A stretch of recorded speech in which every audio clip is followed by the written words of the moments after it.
Sjoe, welkom avonturers en al die graad 7's, reg vir die ekspedisie.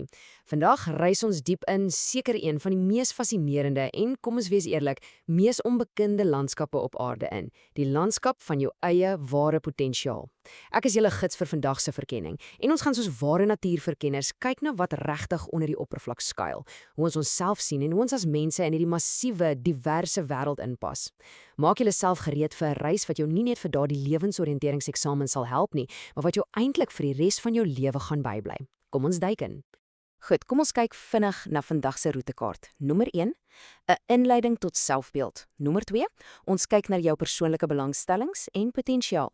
3, hoe om daardie selfbeeld te verbeter en laastens by nommer 4, verken ons respek vir diversiteit. Kort en kragtig. Reg, ons is reeds by ons eerste gebied, inleiding tot selfbeeld. Die groot vraag hier is, wat is dit presies wat jou maak? Om hierdie gebied te verstaan, moet ons onsself in die skoene van 'n behoorlike spoorsnyer plaas. So, hier is jou eerste 2 eksamenvrae. Wat op aarde is die definisie van 'n selfbeeld en uit watter eienskappe bestaan dit nou eintlik? Dink vir 'n sekonde daaroor. As jy nou in daardie eksamenstoel moes sit, wat sou jou antwoord wees?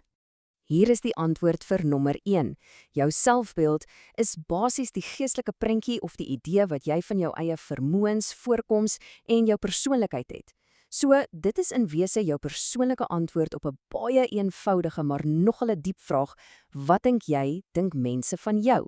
Dis daardie innerlike spieël waarna jy elke liewe dag kyk. Maar weet jy wat is interessant? Jou selfbeeld bestaan nie uit hierdie vaag gedagtes in jou kop nie. Dit word regtig gebou op sigbare, bewysbare eienskappe. Ek praat van dinge soos jou lengte, jou gewig, jou haarkleur, jou geslag en selfs meetbare dinge soos 'n IQ-telling. Hierdie is die fisiese boustene, die spore wat ons agterlaat wat daardie innerlike prentjie van jou help vorm. Daardie prentjie is natuurlik nooit staties nie, dit verander gedurig. Wat ons by vrae 3 en 4 bring. Hoe ontwikkel hierdie selfbeeld oor tyd? En hoekom is dit so 'n reuse wanopvatting, amper soos 'n mitte in die natuur, dat mooi of slim mense outomaties 'n fantastiese selfbeeld het? Kom ons volg daardie spoor 'n bietjie verder. Vir vraag 3. Dink aan jou selfbeeld soos 'n rivier wat deur 'n landskap vloei. Dit word heeltyd deur die omgewing gevorm, op 3 verskillende maniere. Eerstens, die mense wat jy ontmoet, soos jou vriende en familie. Tweedens, die dinge wat jy elke dag doen. En derdens, jou suksesse en natuurlik jou mislukkings. Elke liewe oorwinning en elke struikelblok kerf letterlik 'n stukkie uit van hoe jy jouself in die wêreld sien. Maar hier is 'n dramatiese waarheid vir vraag 4, wat jy goed moet onthou. Jy kan alles hê en steeds 'n verskriklike slegte selfbeeld hê, terwyl iemand met geweldige uitdagings in 'n lewe juis 'n ongelooflike goeie selfbeeld kan ontwikkel. Geen grap nie. Uiterlike skoonheid of sukses waarborg absoluut nie innerlike vrede nie. Soms is die mense wat die hardste winde moes trotseer, juis die bome met die sterkste wortels. Dit bring ons by gebied nommer 2, persoonlike belangstellings, vermoëns en potensiaal. Dis tyd om jou innerlike krag te ontdek en te kyk wat in jou steek. Kom ons gooi eers so 'n bietjie aas in die water met vrae 5 en 6. Wat beteken die term persoonlike belangstelling nou eintlik in 'n akademiese sin? En om dit so 'n bietjie aan die regte wêreld te koppel, watter internasionaal bekende sakeman het sy tienerbelangstelling in rekenaars omgesit in 'n absolute tegnologiese ryk? Wel, om vraag 5 te beantwoord, 'n persoonlike belangstelling is baie eenvoudig. Dit is net die dinge wat jy natuurlik, uit jou eie, graag doen of waarmee jy wil werk. Soos byvoorbeeld om die omgewing te red, of miskien in die natuur te wees en met diere te werk. En let wel, hierdie belangstelling staan nie stil nie. Dit groei en kan selfs drasties verander na mate jy ouer word. En as jy wonder oor 'n vraag 6, as jy wonder hoe ver 'n gewone belangstelling jou regtig kan vat, dink net aan Steve Jobs. Dis reg, die ou wat Apple begin het. Wat is 'n fascinasie met rekenaarhardware op hoërskool begin het oopgebreek in een van die grootste maatskappye in menslike geskiedenis. Dit wys jou net dat vandag se klein vonkie van belangstelling môre sal absolute weggolfvuur kan wees. Maar belangstellings alleen is natuurlik nie die hele storie nie. Ons moet na jou vermoëns ook kyk. Vrae 7 en 8 lei ons net soontoe. In watter 2 hoofdele kan ons vermoëns verdeel word? En watter beroemde Suid-Afrikaner is 'n reuse voorbeeld van fisiese krag en vermoënssport? Menslike vermoëns word verdeel in 2 fascinerende dele vir vraag 7. Aan die linkerkant het ons jou intellektuele vermoëns, dinge wat te doen het met jou denkvermoë, soos wiskunde doen of selfs om net regtig goed te kan luister na 'n vriend.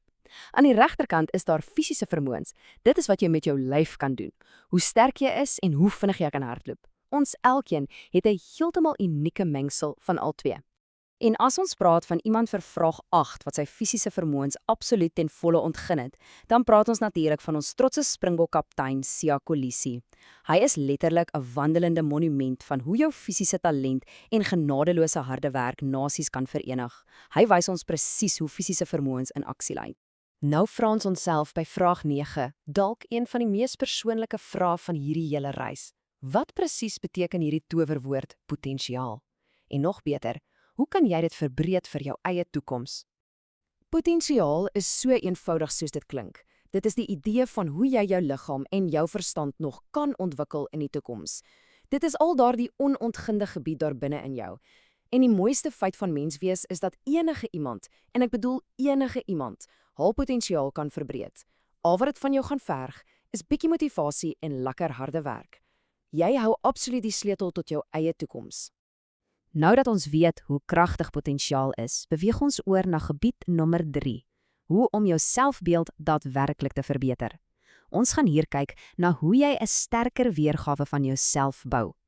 Kom ons kyk na vrae 10 en 11 as ons nuwe gereedskapstukke. Waarom is dit krities dat jy dadelik jou sterkpunte identifiseer? En as ons dit moet afbreek, wat is die 5 stappe wat jy moet neem om daardie selfbeeld stewig te maak en op te bou? Hier is die antwoord op vraag 10.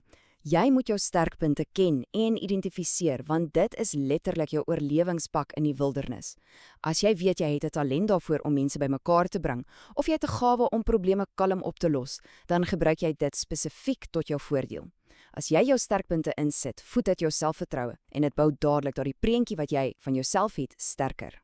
En hier is jou roetekaart om daardie beeld voluit te versterk. Vraag 11 se 5 stappe, brand hulle in jou kop vas. Nommer 1. Wees lief vir jouself. Jy hoef nie altyd perfek te wees nie. Nommer 2. Probeer nuwe dinge om dalk soetjies jou vermoëns wakker te maak. Nommer 3. Identifiseer die dinge wat jy in jou lewe kan verander en laat die res bietjie gaan. Nommer 4. Stel realistiese doelwitte. Om 'n berg te klim, neem jy dit tree vir tree. En laastens nommer 5. Sien jou foute as waardevolle leergeleenthede. Dis glad nie mislukkings nie. Doen dit elke dag. En net so stap ons by die uiterste grense van vandag se reis in. Nommer 4. Respek vir diversiteit. Hier kyk ons op, weg van onsself af, na die enorme, wye en unieke wêreld rondom ons. Hier is jou laaste 2 uitdagings as ontdekkingsreisiger, vrae 12 en 13. Hoe sal 'n mens wat 'n regtig goeie positiewe selfbeeld het, teenoor ander mense optree? En tweedens, wat die juist is nou eintlik die verskil tussen individualiteit en diversiteit? Hulle klink altyd asof dit een en dieselfde ding is, maar glo my, daar is 'n hengse verskil. Goed, om eers vir vraag 12 te antwoord. Die ding wat ons die meeste sien by mense wat 'n positiewe selfbeeld het, is dat hulle ander met uiterste respek hanteer.